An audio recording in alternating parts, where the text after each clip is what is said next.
चलिए शुरू करते हैं।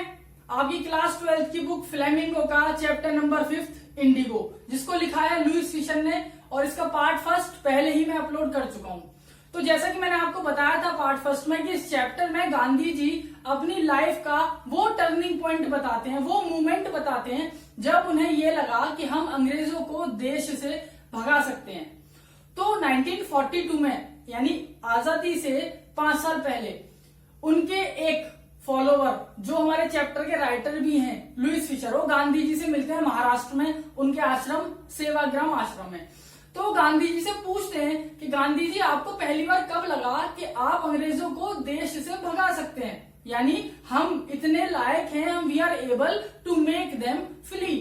तो गांधी जी बताते हैं कि बात है 1916 की, और 1916 में मैं गया हुआ था लखनऊ में मैं अटेंड कर रहा था इंडियन नेशनल कांग्रेस, यानी जो कांग्रेस पार्टी थी। तो इंडियन नेशनल कांग्रेस का मैं एनुअल कन्वेंशन अटेंड कर रहा था, मतलब एक मीटिंग थी वो मैं मीटिंग अटेंड कर रहा था, कन्वेंशन। और वहां पर 2301 डेलीगेट्स आए हुए थे, यानी अलग अलग जगह से बहुत सारे लोग आए हुए थे। तो जब मैं वो मीटिंग अटेंड कर रहा था तभी एक आदमी मेरे पास आया और वो आकर मेरे से बोला कि गांधी जी, आपको एक किसान जो अपना नाम राजकुमार शुक्ला बता रहा है, वो चंपारण से आया है और वो आपसे मिलना चाहता है। गांधी जी उस किसान से मिले तो उस किसान ने बताया कि साहब, मैं चंपारण से आया हूं और हमारे यहाँ लैंडलॉर्ड सिस्टम चलता है और मैं उस लैंडलॉर्ड सिस्टम से बड़ा परेशान हूं। लैंडलॉर्ड सिस्टम मैं आपको बता चुका हूं। लैंडलॉर्ड सिस्टम में क्या था, जो अंग्रेज थे वो किसानों की जमीन पर उनसे ही काम कराते थे, लेकिन उसमें कॉन्ट्रैक्ट था कि 15% उनको क्रॉप उगानी थी, जो थी इंडिगो, नील। अब बाद में क्या हुआ, जब अंग्रेजों ने इंडिगो उगाना बंद कर दिया, क्यों? क्योंकि पहले इंडिगो जो थी वो अंग्रेज बेचते थे जर्मन्स को, लेकिन बाद में जर्मन्स ने सिंथेटिक इंडिगो बना दी। तो जब उन्होंने सिंथेटिक इंडिगो बना दी तो उनको ये लगा कि भाई अब जो किसानों की जमीन है, that is futile for us, that is of no use for us, ये तो हमारे किसी काम की नहीं है। तो अंग्रेजों ने किसानों से बोला कि भाई तुम अपनी जमीन ले लो, लेकिन हमें कंपनसेशन दे दो। तुम्हारी जमीन तुम्हारी, लेकिन हमें कंपनसेशन दे दो। कंपनसेशन मतलब बदले में कुछ पैसा दे दो, हम तुम्हारी जमीन दे रहे हैं। तो बहुत सारे किसानों ने वो पैसा दे दिया अंग्रेजों को, लेकिन राजकुमार शुक्ला जो था ये अंग्रेजों की स्ट्रेटेजी समझ गया। इसको पता चल गया कि अंग्रेज क्या चाह रहे हैं, ये षड्यंत्र कर रहे हैं, they are doing a conspiracy, ये गलत कर रहे हैं हमारे साथ, हमसे पैसा भी ले लिया और हमारी जमीन तो इनके काम की है ही नहीं, तो ये हमें वापस क्यों कर रहे हैं। तो उसने ये सारी चीजें गांधी जी को बताई। तो गांधी जी बोले कि यार अभी तो मैं नहीं जा सकता, right now I need to move to Kanpur, पहले कानपुर को हम कानपुर कहते थे। तो बताते हैं कि पहले मुझे कानपुर जाना है, कानपुर के बाद मैं अपने आश्रम में जाऊंगा अहमदाबाद, और उसके बाद मैं जाऊंगा कैलकाटा। वो कहता please Gandhi ji fix a date, आप मुझे एक डेट दे दो, मैं उस दिन आपको लेने आ जाऊंगा। गांधी जी बोले मैं कोई फिक्स डेट नहीं दे सकता। उसने कहा ठीक है, कोई बात नहीं, मैं आपको फॉलो करूंगा। तो जहां जहां गांधी जी गए, कानपुर गए, अहमदाबाद गए, कैलकाटा गए, तो हर जगह गांधी जी के पीछे पीछे चलता रहा। He pursued Gandhi ji, he followed Gandhi ji. Gandhi ji को उसकी डेडिकेशन, उसकी डिटर्मिनेशन, उसका रेजोल्यूशन, एक्सट्रैक्ट में जो लाइन आती है वो है resolution. He was impressed by the resolution of a peasant named Rajkumar Shukla. तो राजकुमार शुक्ला की रेजोल्यूशन से, दृढ़ निश्चय से, उसकी डिटर्मिनेशन से इतने इंप्रेस हुए कि उन्होंने बोला कि लो मैं डेट फिक्स करता हूं और अब हम चलेंगे। तो होता क्या है, ये लोग कैलकाटा से पटना के लिए ट्रेन पकड़ते हैं, गांधी जी और राजकुमार शुक्ला, और ये कहां पहुंचते हैं, ये पहुंचते हैं आपके पटना। चंपारण पटना में ही है, और चंपारण की जो डिस्ट्रिक्ट है वो है मोतीहारी।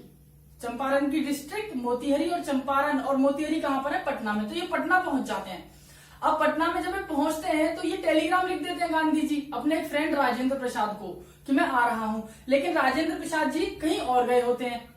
तो होता क्या है, जब गांधी जी और राजकुमार शुक्ला राजेंद्र प्रसाद के घर पहुंचते हैं तो वहां पर जो गार्ड्स होते हैं वो राजकुमार शुक्ला को तो जानते थे, क्योंकि उनको पता था कि भाई राजकुमार शुक्ला पहले भी यहाँ पर आता था राजेंद्र प्रसाद जी से मिलने के लिए लैंडलॉर्ड सिस्टम के चक्कर में। तो वो गांधी जी को वो उन्हें क्या लगता है, गांधी जी राजकुमार शुक्ला के साथ है, तो गांधी जी लोअर कास्ट के हैं, नीची जाति के हैं। तो गांधी जी जब पानी की कहते हैं, वाटर के लिए बोलते हैं, तो जो गार्ड्स होते हैं वो उनको क्या बोलते हैं कि नहीं, आप कुएं से पानी नहीं लेंगे, आप बाल्टी को टच भी नहीं करेंगे, आप बाल्टी को टच भी नहीं करेंगे। तो इससे क्योंकि उन्हें गांधी जी के बारे में तो पता ही नहीं था कि गांधी जी ने क्या क्या अचीवमेंट्स किए हैं भारत के लिए, अपने देश के लिए, उनको कुछ पता ही नहीं था गार्ड्स को। उनको क्या लगता है कि भाई एक नीची जाति का है। तो गांधी जी कहते हैं मैंने बिहार में अनटचेबिलिटी देखी, छुआछूत देखा कि उसने मुझे बाल्टी नहीं छूने दी, क्योंकि अगर मैं बाल्टी छू लेता तो उसके हिसाब से मैं तो लोअर कास्ट हूं और उसकी बाल्टी क्या हो जाती, मैली, गंदी हो जाती। इट मीन्स मेल, MAL, मल, मल मीन्स खराब होना, तो खराब हो जाती। इसके बाद जो गांधी जी है वो ये बताते हैं कि वहां से मैंने डिसाइड किया कि मैं दूसरी डिस्ट्रिक्ट में जाऊंगा, बिहार की, पटना की दूसरी डिस्ट्रिक्ट में जाऊंगा जिसका नाम है मुजफ्फरपुर। और मैं मुजफ्फरपुर में जाके पहले पूरा केस स्टडी करता हूं कि भाई अंग्रेजों ने क्या क्या किया, उसके प्रूफ में इकट्ठे करता हूँ, एविडेंस इकट्ठे करता हूँ। तो मुजफ्फरपुर चले जाते हैं और उसके बाद क्या होता है, कुछ समय बाद गांधी जी अपने एक फ्रेंड जिनका नाम था जेबी कृपलानी, उनको टेलीग्राम करते हैं कि जेबी भाई मैं आ रहा हूं आपसे मिलने के लिए और ये मैटर है। तो जेबी कृपलानी साहब इनके स्टेशन पर वेट करते हैं अपने कुछ स्टूडेंट्स के साथ, गांधी जी को रिसीव करते हैं, उनको ग्रीट करते हैं। लेकिन जो गांधी जी होते हैं वो जेबी कृपलानी के घर नहीं रुक पाते किसी वजह से। तो कहां पर रुकते हैं, वो रुकते हैं प्रोफेसर मलकानी के घर। कृपलानी इनको लेने आते हैं। कृपलानी इनके फ्रेंड थे शांति निकेतन स्कूल के टाइम से, ये वहां पर मिले थे शांति निकेतन टैगोर स्कूल में। गांधी जी और कृपलानी जी शांति निकेतन टैगोर स्कूल में मिले थे। लेकिन गांधी जी रुकते कहाँ है, मलकानी के यहाँ, प्रोफेसर मलकानी के यहाँ। अब जो प्रोफेसर मलकानी होते हैं साहब, ये होते हैं एक प्रोफेसर, एक टीचर गवर्नमेंट स्कूल के। लेकिन गवर्नमेंट तो ब्रिटिशर्स की थी, यानी इनडायरेक्टली जो प्रोफेसर मलकानी थे वो कौन थे, एक गवर्नमेंट टीचर तो थे लेकिन एक ब्रिटिश गवर्नमेंट टीचर थे वो। तो गांधी जी कहते हैं जब मैं इनके यहां पर रुका 2 दिन, मलकानी साहब के यहाँ जब मैं 2 दिन रुका, तो वो मेरी लाइफ के 2 बहुत एक्स्ट्रा ऑर्डिनरी डेज थे और वो मेरी लाइफ का एक बहुत एक्स्ट्रा ऑर्डिनरी मोमेंट था। क्यों, क्योंकि मैं जिन अंग्रेजों के खिलाफ लड़ने जा रहा था, मलकानी उन्हीं अंग्रेजों की नौकरी कर रहे थे। मलकानी उन्हीं अंग्रेजों की नौकरी कर रहे थे और मलकानी ने हमें अपने घर में जगह दी, हमें खाने को दिया, हमारी पूरी रेस्पेक्ट करी, हमारी केस की स्टडी में हमारी हेल्प करी। क्यों, जबकि वो थे किसके साथ काम कर रहे थे, वो अंग्रेजों के साथ वो काम कर रहे थे, तब भी उन्होंने हमारी मदद करी। इसीलिए गांधी जी कहते हैं ये एक बहुत एक्स्ट्रा ऑर्डिनरी थिंग थी। तो एक एक्सट्रैक्ट आता है आपका यहां से। इसके बाद क्या होता है कि गांधी जी बताते हैं कि मैं गया अब पीजेंट से मिलने, जो किसान थे, पीजेंट होते हैं किसान, मैं फार्मर से मिला। और जब मैं फार्मर से मिला और वहां के लॉयर्स, जो आपके राजेंद्र प्रसाद हुए, आपके महादेव देसाई हुए, बहुत सारे लॉयर्स थे जिनसे मैं मिला और मैं पीजेंट से मिला। तो हर पीजेंट ने अपनी अपनी परेशानी बताई। कौन सी परेशानी, वही लैंडलॉर्ड सिस्टम वाली, जो मैं आपको ऑलरेडी बता चुका हूं, सबने बताया। और कुछ किसान ये कह रहे थे कि साहब हमें तो पता ही नहीं था, हमें तो पता ही नहीं था कि वो हमसे कंपनसेशन लेके हमारी जमीन जो दे रहे थे वो कंपनसेशन भी हमसे गलत ले रहे हैं, हमें तो पता ही नहीं था कंपनसेशन के बारे में, हमें तो पता ही नहीं था लैंडलॉर्ड सिस्टम कैसे हटाएं। तो गांधी जी ने सबसे पहले तो सारे लॉयर्स को शाइड किया, CHIDE, शाइड का मतलब होता है डांटना, स्कोल्ड। गांधी जी ने सबको डांटा कि भाई ये किसान जो हैं ये तुम्हारे पास आते हैं और तुमने इनकी मदद नहीं करी, तुम्हें तो इनकी मदद करनी चाहिए थी। तो जो लॉयर्स थे उन्हें अपनी गलती जो थी वो अब फील होने लगी, महसूस होने लगी। तो गांधी जी ने उनको बताया तो कुछ नहीं, लेकिन अपने दिमाग में सोचा और उन्होंने स्ट्रेटेजी बनाई। वो क्या थी, गांधी जी का मकसद, his main motto, his preliminary basis, preliminary मतलब फोकस, उनका फोकस ये नहीं था कि मुझे इनका कंपनसेशन वापस दिलवाना है या मुझे लैंडलॉर्ड हटाना है। उनका जो मेन मकसद था, उनका जो मेन एम था, गोल था, वो ये था कि किसी भी तरीके से इन किसानों के अंदर से जो डर है अंग्रेजों का वो निकाला जाए, उस डर को निकाला जाए। क्योंकि जैसा एक किसान ने बताया कि साहब मैं कंपनसेशन वापस लेने गया तो अंग्रेजों ने मुझे पीट दिया, अंग्रेजों ने मुझे डरा दिया, धमका दिया, तो मैं भाग आया। तो गांधी जी का मकसद था कि उनके दिल से वो डर निकाला जाए, सबको यूनाइट करा जाए, सबके अंदर हिम्मत जगाई जाए। हिम्मत जगाने को बोलते हैं make muster, make muster, muster माने होता है करेज, इकट्ठा करना। इसके बाद होता क्या है, गांधी जी जो होते हैं अब वो चंपारण जाते हैं, चंपारण जहां का पूरा इंसिडेंट है, अब वो चंपारण जाते हैं और वो चंपारण जाके जो लैंडलॉर्ड एसोसिएशन का सेक्रेटरी होता है, यानी जो पूरी जमीन का देखरेख करता है, वो उससे मिलते हैं। और वो क्या कहता है, लैंडलॉर्ड एसोसिएशन का जो सेक्रेटरी होता है, कहता है आप जाओ यहां से, आप आउटसाइडर हो, आप बिहार के थोड़ी, आप निकलो यहां से, और आप नहीं जाओगे तो फिर मुझे आपको कुछ गलत करना पड़ेगा। गांधी जी वहां से चले जाते हैं। इसके बाद होता क्या है, गांधी जी मिलते हैं तिरहट डिवीजन के कमिश्नर से, यानी जैसे ब्लॉक होते हैं ना, आज के जमाने में ब्लॉक होते हैं, इसी तरीके से उस टाइम उसको डिवीजन कहते थे। तो गांधी जी मिलते हैं तिरहट डिवीजन, चंपारण में ही एक डिवीजन है तिरहट डिवीजन, एक ब्लॉक है तिरहट डिवीजन, वहां के कमिश्नर से मिलते हैं। और वो कमिश्नर को बताते हैं कि भाई मैं ऐसे ऐसे आया हूं। तो कमिश्नर क्या कहता है कि भाई साहब आउट विट एंड फॉर्ट विट, ये एक्सट्रैक्ट के लिए वर्ड आता है फॉर्ट विट, कि भैया आप यहां से निकल जाओ, यानी leave that place right now immediately forthwith, आप तुरंत चले जाओ यहां से, वरना आपके साथ गलत हो सकता है कुछ भी। अब गांधी जी को सेक्रेटरी ने भगा दिया और गांधी जी को वहां के कमिश्नर ने भगा दिया। इसके बाद क्या होता है, गांधी जी सोचते हैं यार ऐसे तो बात बनेगी नहीं, पहले मुझे कुछ और प्रूफ इकट्ठे करने होंगे तब इनसे बात करी जाएगी। तो वो लोग क्या करते हैं, जो किसान और लॉयर्स होते हैं वो गांधी जी के लिए 2-3 रूम अरेंज करते हैं और गांधी जी उन्हीं को अपना हेडक्वार्टर बना लेते हैं अपने एविडेंसेस को इकट्ठा करने के लिए। अब इसके बाद होता क्या है, गांधी जी को पता चलता है कि एक बराबर के गांव में ना, एक नियर बाई विलेज में किसी ब्रिटिशर ने एक किसान के साथ बहुत गलत ट्रीट किया है। Ill treat, we call it ill treat और मेल ट्रीट और इल ट्रीट का मतलब होता है गलत तरीके से बिहेव करना। तो जब गांधी जी पहुंचते हैं उस गांव में उस गरीब किसान को देखने के लिए जिसके साथ इल ट्रीट होता है, तो गांधी जी जाते हैं एक हाथी की पीठ पे बैठ के। तो वहां जो पुलिस सुपरिंटेंडेंट का मैसेंजर होता है वो कहता है कि आप यहां से चले जाएं, वरना मुझे आपको ऑफिशियल नोटिस देना पड़ेगा, कोर्ट में हाजिर होने के लिए, कोर्ट में समन होगा आपके लिए। तो गांधी जी कहते हैं मैं नहीं जाऊंगा। तो वो क्या करता है, गांधी जी को अपने साथ ले जाता है अपने घर पे और उनको एक समन पकड़ा देता है कि भाई कल आपको कोर्ट में हाजिर होना है। समन का मतलब होता है हैंड रिटन नोटिस होता है जिसमें आपको कोर्ट में बुलाया जाता है। तो गांधी जी क्या करते हैं, पूरी रात सो नहीं पाते, बड़े परेशान होते हैं वो।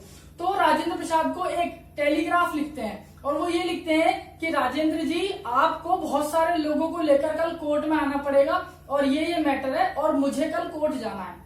तो नेक्स्ट डे राजेंद्र प्रसाद बहुत सारे किसानों के साथ और बहुत सारे लॉयर्स के साथ, जिनमें जेबी कृपलानी साहब भी होते हैं, मलकानी साहब भी होते हैं, अब्दुल कलाम मौलाना आजाद साहब भी होते हैं, ये सब लोग पहुंच जाते हैं। तो जैसे ही अंग्रेज इतनी सारी भीड़ देखते हैं, जब अंग्रेज इतनी सारी भीड़ देखते हैं तो अंग्रेज तो डर जाते हैं। लेकिन जो मेन चीज थी वो ये होती है उनके डरने के साथ साथ कि जो किसान होते हैं जिन्होंने गांधी जी के बारे में सुना ही नहीं था, जिन्हें गांधी जी के साउथ अफ्रीका के काम के बारे में या इंडिया के सिविल डिसओबीडियंस मूवमेंट के बारे में, किसी सत्याग्रह के बारे में, कुछ दांडी मार्च के बारे में कुछ पता ही नहीं था, वो सब गांधी जी के साथ तैयार खड़े थे क्योंकि उन्हें यह पता था कि कोई महात्मा आया है। अब वर्ड याद रखना आपको, महात्मा, कि कोई महात्मा आया हमारी मदद करने के लिए। अब गांधी जी कोर्ट में जाते हैं, तो जब वो कोर्ट में जाते हैं तो जज जो होते हैं वो इनसे ये कहते हैं कि भाई आपने जो करा है वो बहुत गलत किया, आपको ऑर्डर दिया गया था जगह छोड़ने के लिए, चंपारण छोड़ने के लिए, आपने नहीं छोड़ा, तो यू हैव डिसओबेड, आपने कोर्ट के फैसले का सम्मान नहीं किया। तो गांधी जी कहते हैं कि सर आई एग्री, मैं मानता हूं कि मैंने गलत किया, लेकिन it was conflict of duties. बहुत इंपॉर्टेंट एक्सट्रैक्ट है, बहुत इंपॉर्टेंट।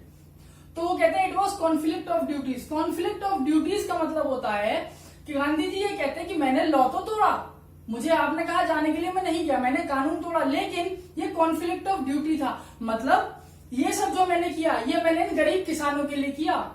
अगर मुझे दिखेगा कि ह्यूमैनिटी कहीं पर लॉस्ट हो रही है, मुझे दिखेगा किसी के साथ इल ट्रीट हो रहा है, तो मैं नहीं जाऊंगा। इसको बोलते हैं कॉन्फ्लिक्ट ऑफ लॉ, यानी मैंने ये गलत तो किया लेकिन किसी सही चीज के पर्पज से किया, सही इंटेंशन के पर्पज से किया। तो जज क्या कहता है, अच्छा 2 मिनट का ब्रेक है, उसके बाद आपको हम सजा सुनाएंगे। 2 घंटे बाद, 2 मिनट नहीं सॉरी 2 घंटा, 2 घंटे बाद जज सजा सुनाते हैं और कहते हैं तुम्हें अब जेल होगी और अगर तुम चाहो तो अपनी बेल के लिए अप्लाई कर सकते हो। गांधी जी कहते हैं नहीं जी मैं नहीं कर रहा अप्लाई, मैं तो जेल जाऊंगा।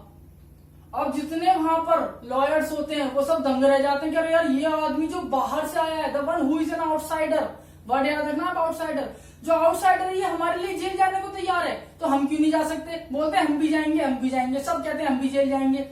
अब जो कोर्ट में माहौल होता है, सारे जो ब्रिटिशर्स होते हैं वो डर जाते हैं। Reason, it was a challenge for the Britishers को पहली बार लगा कि हाँ भारतीय उन्हें चैलेंज दे सकते हैं, भारतीय उन्हें डरा सकते हैं, और ब्रिटिशर्स डर गए।